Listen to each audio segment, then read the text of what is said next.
बाबा बागेश्वर जब कथा करते हैं तो बहुत सारी चर्चाएं होती हैं, लेकिन इस बार शालू बाबा बागेश्वर के दरबार में एक ऐसा चेहरा है, एक ऐसा सौम्य चेहरा है जो लगातार वही काम कर रहा है, वही कथावाचन करता है, वही गांव लोगों के बीच में जाके भक्तों के बीच हरि कथा। और ये ऐसा एक दो कथावाचकों का मिलन पंचकुला में जब हुआ तो बहुत सारे फैंस जानना चाहने लगे। उसमें वो जो चेहरा है जिसके बारे में मैं बात कर रहा हूँ वो देवी चित्रलेखा है। देवी चित्रलेखा जब पंचकुला के मंच पर आती हैं तो फिर बाबा बागेश्वर और उनके जो संवाद होता है और एक जो मैसेज देती हैं वो कि बाबा बागेश्वर जो लगातार जो काम कर रहे हैं बड़ा महत्वपूर्ण काम है। तो ये चित्रलेखा, देवी चित्रलेखा के बारे में बहुत सारे लोग चर्चा कर रहे हैं, बात कर रहे हैं और पंचकुला के बाद उनकी चर्चा कुछ और ज़्यादा हो रही है। ये जो मंच पर साझा किया देवी चित्रलेखा ने और वहाँ से कहा कि ये वो दिन दुर्दिन नहीं है जब हम कभी कुछ दुख में हो, वो दिन दुर्दिन नहीं है जब हमारा कोई स्वास्थ्य खराब हो जाए, मौसम खराब हो जाए। दुर्दिन वो है जब हम हरि कथा नहीं सुने, जब हम ईश्वर की कथा नहीं सुने। तो ये देवी चित्रलेखा के बारे में आप के बारे में क्या जानकारी है आपके पास? देखिए, देवी चित्रलेखा कथा वाचन करती है। अब उनको बाबा बागेश्वर के पंचकुला में भी जो उनका कथा चल रहा था उनमें देखा गया और वो बहुत अच्छी अच्छी बातें कर रही थी। अंतर ये है दोनों में कि देवी चित्रलेखा जो है वो राधा नाम जपती हैं और ठाकुर जी को मानती हैं और जो बाबा बागेश्वर है वो बालाजी के भक्त हैं। बस यही अंतर है, बाकी दोनों वही कथावाचन करते हैं, लोगों को अच्छी बातें बताते हैं, सनातन धर्म के बारे में बात करते हैं और ऐसा बहुत बार हुआ है जो दोनों को एक मंच पर साथ में देखा गया है। मैं अभी महाकुंभ बीता था, उसमें भी बाबा बागेश्वर मंच पर थे और देवी चित्रलेखा भी वहाँ मौजूद थी। वहीं एक होली का समारोह चल रहा था, उसमें देवी चित्रलेखा जो है भजन गा रही थी, राधे राधे वाला, और उसमें बिल्कुल ऐसा लग रहा था बाबा बागेश्वर नटखट बाल गोपाल रूप में आ गए हैं और उसी तरह मस्खरी जो कहा जाता है बाबा बागेश्वर क्योंकि एकदम नटखट अंदाज में नजर आते हैं, वैसे ही वो डांस भी कर रहे थे देवी चित्रलेखा के भजन पर। वहीं एक बात जो गौर करने वाली है कि अगर आपको लग रहा होगा कि इन दोनों के बीच में कोई कनेक्शन है, कोई संबंध है, ऐसा कुछ भी नहीं है। ये दोनों जो सनातन धर्म का प्रचार प्रसार भक्ति की बात करने वाले हैं। मैं आपको बता दूं, बाबा बागेश्वर और जो कथावाचिका हैं चित्रलेखा, वो इन दोनों का जो एक आध्यात्मिक रिश्ता है और एक ईश्वरीय जो रिश्ता है, आराधना का रिश्ता है। लगातार जब आप गुरु भक्ति में रहते हैं, ईश्वरीय भक्ति में रहते हैं तो आपको उस तरह के वाइब्स मिलते हैं जहाँ पर जैसे लोगों के साथ आप उनका सानिध्य पाना चाहते हैं। और ये जो एक दो ईश्वरीय भक्त हैं, आपको बता दूं ये जो चित्रलेखा जी हैं उनकी शादी 20 वर्ष की उम्र में हो गई थी और उसके बाद उन्होंने अपने ठाकुर से की आराधना में बहुत सारा समय गुजारा। और करीब 1.25 साल पहले का एक इंटरव्यू मैं देख रहा था जब हम चित्रलेखा जी के बारे में जानकारी जुटा रहे थे, तो उसमें वो बोलती हैं कि मैं बाबा बागेश्वर से मिली तो नहीं हूँ, लेकिन उनकी चर्चाएं इतनी ज़्यादा सुनी है कि मैं चाहती हूँ कि उनके दर्शन मुझे मिलें। आपने भी वो देखा होगा। हाँ, बिल्कुल। उस वीडियो में वही है कि जब पूछा जाता है उनसे कि तो क्या आप बाबा बागेश्वर से मिले हैं, और उन्होंने ये भी कहा जो इंटरव्यू ले रहे थे उनका कि आप बहुत सौम्य आपका चेहरा है। वहीं बाबा बागेश्वर मस्खरे तरह के हैं, वो लोगों से दिल की बातें करते हैं। तो आप कभी मिली हैं? तो उन्होंने यही कहा कि मैं मिलना ज़रूर चाहती हूँ, अभी तक तो मैं मिली नहीं हूँ लेकिन मिलना ज़रूर चाहती हूँ। और उन्होंने एक ये भी बात बोली कि वो जो भी बातें करते हैं बाबा बागेश्वर, देवी चित्रलेखा ने ये कहा कि जो युवा हैं वो उनकी बातों से प्रभावित होते हैं। तो इसमें गलत क्या है? अगर आजकल के युवा पीढ़ी उनकी बात सुनते हैं, उनकी बात मानते हैं और सनातन धर्म में और अपनी लाइफ को एक सही तरीके से जी रहे हैं तो वो तो बहुत अच्छा काम कर रहे हैं। तो लगातार देवी चित्रलेखा जो है तारीफ करती हैं और 1 साल 1.25 साल पहले का ये वीडियो होता है और वहीं अब लगातार हम देखते हैं होली में जो है मंच पर साथ होते हैं, महाकुंभ में दोनों साथ में होते हैं, अभी पंचकुला में भी। और पंचकुला में उन्होंने एक और अच्छी बात कही देवी चित्रलेखा कि लोग कहते हैं कि आज का दिन अच्छा नहीं है, आज का दिन अच्छा नहीं है, लेकिन जो है भगवान की जिस दिन कथा हो, जिस दिन भगवान भगवान का नाम लिया जाए वो दिन अपने आप अच्छा हो जाता है। तो बाबा बागेश्वर जो वहाँ जाके कथाएं कर रहे थे पंचकुला में, तो वो बहुत अच्छा दिन था और बहुत ही अच्छे से देखा गया। और मुझे लगता है मुझे मेरा जो आप पूछोगे सबसे अच्छा वीडियो वो रहा जिसमें देवी चित्रलेखा राधे राधे कर रही थी और जो बाबा बागेश्वर हैं वो एकदम झूम रहे थे भजन में। ये बहुत अच्छा वीडियो था।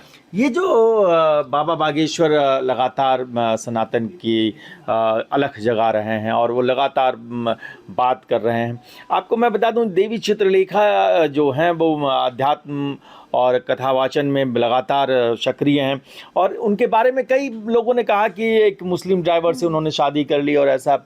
तो ये सारी चीज़ें गलत जब हम किसी चित्रलेखा जी के बारे में सुनते हैं तो मैं हमारे दर्शकों से ये कहना चाहता हूँ कि चित्रलेखा जी का जो विवाह है वो छत्तीसगढ़ के एक परिवार से हुआ है और बाबा बागेश्वर मध्य प्रदेश में बाबा बागेश्वर का धाम है और मध्य प्रदेश और छत्तीसगढ़ जब हम भी बात करते हैं तो साथ साथ बात होती है। तो ये छत्तीसगढ़ की बहू हैं चित्रलेखा जी और बाबा बागेश्वर का धाम आपका मध्य प्रदेश में है। तो ये एक भूमि का भी एक लगाव है। दूसरा जो आप देखती हैं पंचकुला में जब वो तस्वीर आती है तो आप जब इनके बारे में चित्रलेखा जी के बारे में हम आपको बता दें कि पलवल एक इलाका है जहां इनका जन्म हुआ।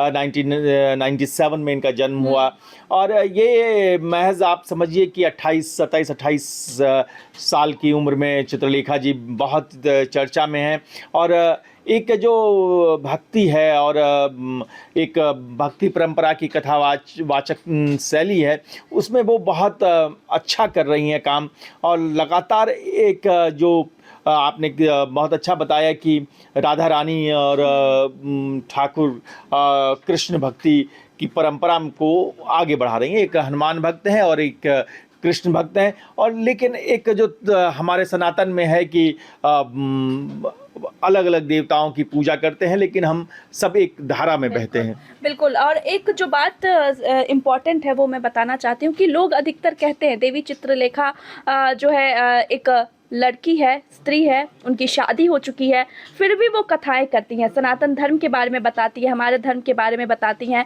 तो मैंने उनका एक कुछ साल पहले एक पॉडकास्ट देखा था जिसमें वो कह रही थी कि ऐसा देखा जाता है कि शादी के बाद लड़कियों का रहना मुश्किल हो जाता है। फिर ऐसा क्या वो शादी हो गई है तो क्या लोगों का, बहुत सारी लड़कियों का ये सवाल था कि शादी हो गई है फिर भी आप इस चीज़ को कैसे फॉलो कर रहे हैं, इस तरीके से कथा करना, क्योंकि बहुत सारी जिम्मेदारियां होती है। तो चित्रलेखा जी ने ये कहा था कि मेरे ससुराल वाले मेरा बहुत सपोर्ट करते हैं और उनकी शादी आप सोचिए 20 साल की उम्र में हो गई थी, उसके बाद भी वो कथा जारी रख रही है। उनके पति जो है वो उनका बहुत सपोर्ट करते हैं, उनके ससुराल वाले बहुत सपोर्ट करते हैं और अभी जो है बाबा बागेश्वर की शादी की भी चर्चाएं हो रही हैं।